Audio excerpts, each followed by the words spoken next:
বাড়িতে যাব, রেডি হয়ে গেছি। এখন ঘড়িতে বাজে 5:54।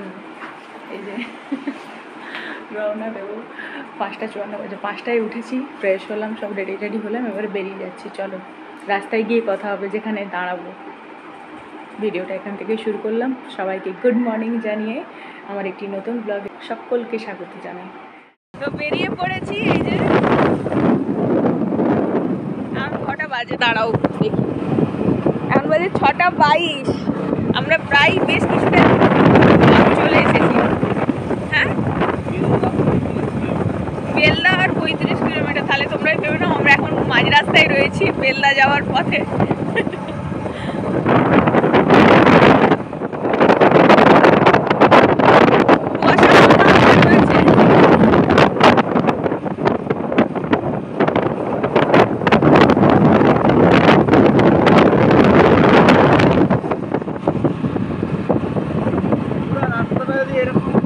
খুব ভালো হতো, চা বিস্কুট না হলে কি জমে।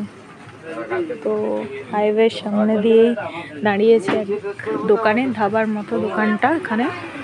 এখানেই চা বিস্কিট খাচ্ছি।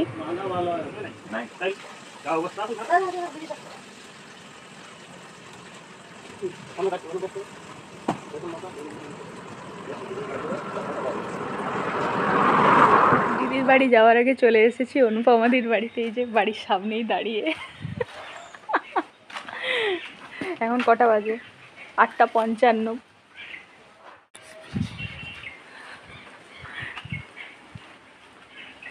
অক্টোবর রোজ ফুটে আছে, কি দারুণ সুন্দর ফুলগুলো।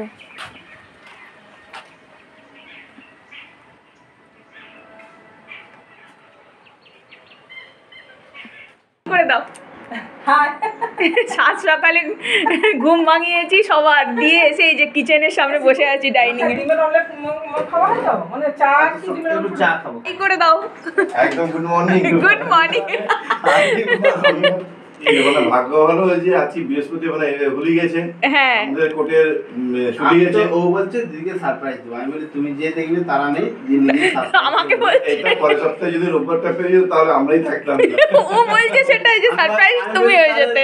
নিজেই সারপ্রাইজ হয়ে যেতে, বাড়ি চলে যাবে। হাই করে দাও, হাই করে দাও তুমি।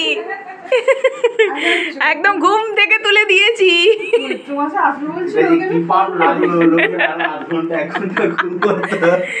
না না, সে 1 ঘন্টা ঘুম পরে হবে।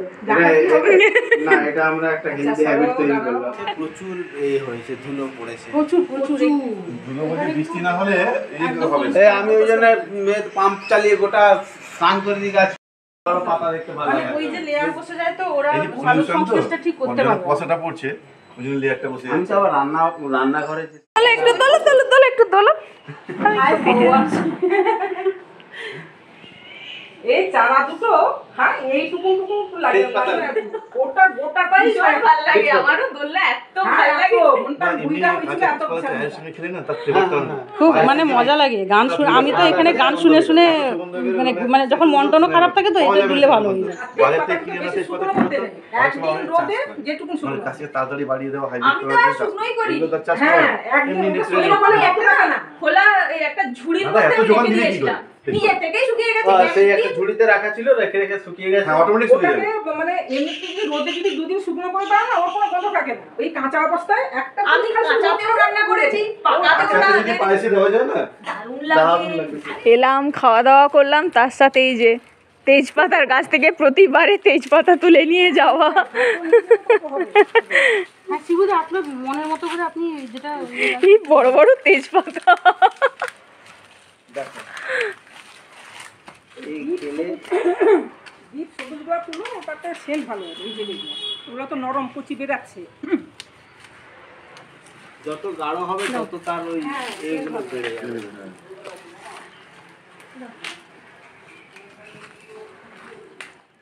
কালেকশন করছি।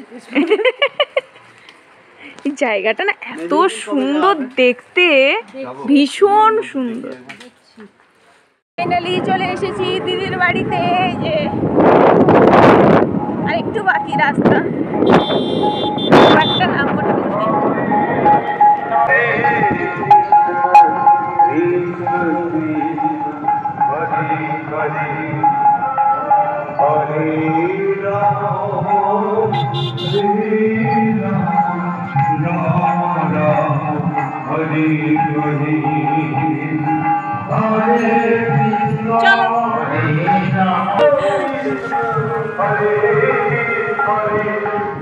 দিদি ঘরে চলে এসে না এসেই প্রথমে একটু টিফিন করা হলো। আমি আর টিফিন করিনি, কেননা আমি অনুপমাদের বাড়ি থেকে টিফিন করে এসেছি।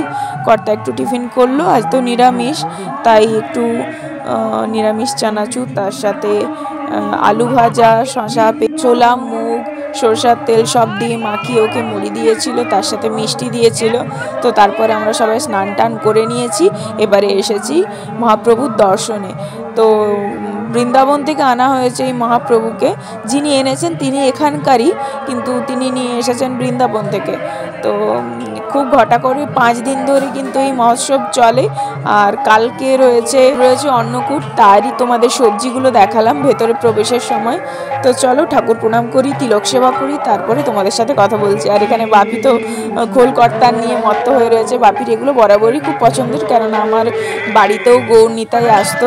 তখন তো আর সোশ্যাল মিডিয়া বা তখন তো আর ক্যামেরা ছিল না, অ্যান্ড্রয়েড ফোন ছিল না যে ভিডিও করে ছাড়বো। তো সেই জন্যই আর কি ভিডিও করা হয়নি। ছোট থেকে এই বিষয়গুলোতে ভীষণভাবে অভ্যস্ত, তাই কোনো অসুবিধা হয় না। ভীষণভাবে মানিয়ে নেওয়া আর ভীষণভাবে আনন্দ করা এই বিষয়গুলোকে নিয়ে খুব মজা করি, কেননা আমাদের বাড়িতেও তো এগুলো হতো। খুব ভালো লাগে, এখন তো মিস করি ভীষণভাবে। তো যাই হোক, আজকে আসতে পেরে হঠাৎ করে এসেছি কর্তা ছুটি নিয়ে, তো ভীষণভাবে আনন্দ করলাম, খুব মজা লাগছে। টায়ার্ডটা মনে হয়নি যে এত দূর থেকে জার্নি করে এসেছি। খুব ভালো লাগছে, ভীষণ আনন্দ করছি। তো মহাপ্রভুর প্রসাদ এবারে সেবা দেওয়া হবে তাকে। তো আমি প্রণামটা সেরে নিই, তারপরে কিন্তু দিদির বাড়িতেই ভোগ রান্না হচ্ছে, ওখান থেকেই কিন্তু প্রসাদ নিয়ে আসা হবে। তারপর এখানে ভোগ লাগানো হবে মহাপ্রভুকে, তার সাথে বৈষ্ণব আর ব্রাহ্মণদেরও সেবা দেওয়া হবে।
শুয়ে পড়েছি। আমি খাবারটা দেখাতে একদম ভুলে গিয়েছিলাম। তোমরা তো ঠাকুরের ভোগ প্রসাদ দেখলে, সেগুলোই খেয়েছি। তো একদম খেয়াল ছিল না। আর ব্রাহ্মণ বৈষ্ণব ভোজন করার পর তো আমরা সবাই ভোজন করবো, তাই তাদের খাওয়ার পরে মোটামুটি 2:15-20 আমরা খেতে বসেছিলাম। বল, আমরা দাঁড়াও না, সবাই মিলে আমরা এখন এই জাস্ট শুয়েছি। দিদি এখনও খাইনি না, মানে আর একটু হয়তো বাকি আছে, খাওয়া চলছে, মানে আমাদের পরেও বসেছে। দিদি বসেছে, মা বসলো, হ্যাঁ, মাসিমা বসেছে, সবাই খাওয়ানো রয়েছে। তার জন্য আজকে দুপুর থেকে, এখন বাজে 3:30 মতো, তো শুরু হয়ে গেছে সবজি কাটা। পাড়ার সব মেয়ে বউরা মিলে সবজি কাটছে। দিদির ননদেরাও গেছে, আর জামাইবু তো আমার বরকে ডেকে নিয়ে এলো। এই যে দেখো সবাই সব কাটাকাটি করছে। দাঁড়াও, ক্যামেরাটা ব্যাক করে দেখায়।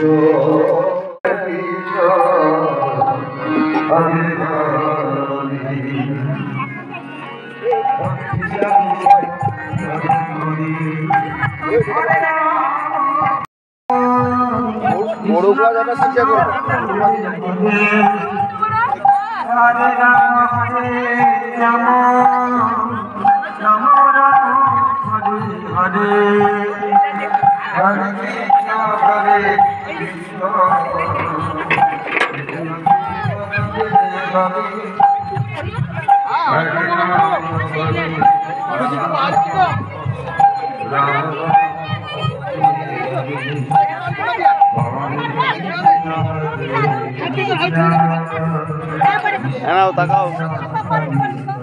আমাদের মুখে আমরা বেরিয়েছি পেটুয়া ঘাট যাওয়ার রাস্তাতে। তো ম্যাপে দেখতে পেলাম কপালকুণ্ডলা টেম্পল, তো সেখানেই যাচ্ছি আপাতত, যেহেতু রাস্তার পথে, তো দেখে নেব।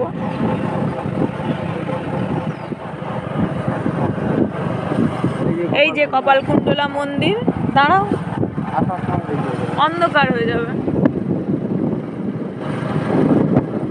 ঐতিহাসিক লাইট হাউসটা লাইট হাউস কোথায়? বাম দিকে পড়বে লাইট হাউস।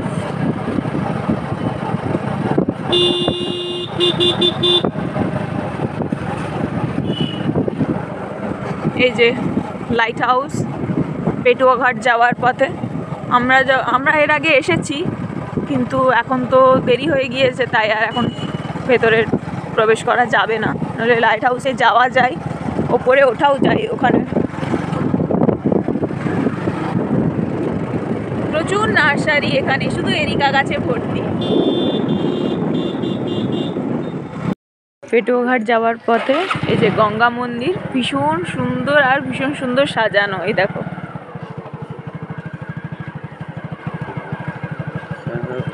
খুব সুন্দর, খুব সুন্দর।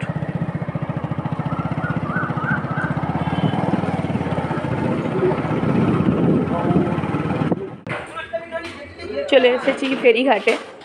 তো ফেরিঘাটে একবার ঘুরে যাব, আর একবার ওই পেটুয়া ঘাটের ভেতরে সেখানটা একবার দেখে যাব। হ্যাঁ বলে যাওয়ার পথে যে ট্রলারগুলো সব দাঁড়িয়ে রয়েছে পরপর।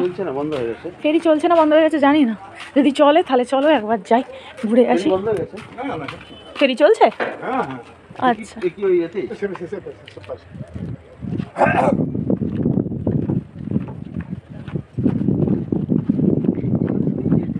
চলো, কোনো অসুবিধা নেই। সেই যেন মনে হচ্ছে, হ্যাঁ না সেই যেন মনে হচ্ছে আমরা যখন নবদ্বীপ মায়াপুর গেছিলাম, ঠিক এরকম একটা ব্যাপার হয়েছিল। ফেরিঘাট থেকে পার হয়ে তবে তার মায়াপুর যাবো।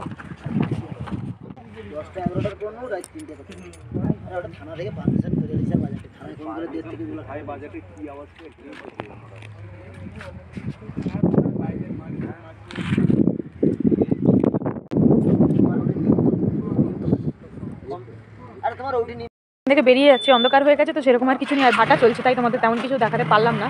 যাই হোক, এসেছিলাম একটু ঘুরে গেলাম, চলো বেরিয়ে যাই এখান থেকে। তো ফিরে চলে এসেছি। এখানে রাত্রেবেলা কীর্তন, তার সাথে সন্ধ্যা আরতি সব কিছু হচ্ছে।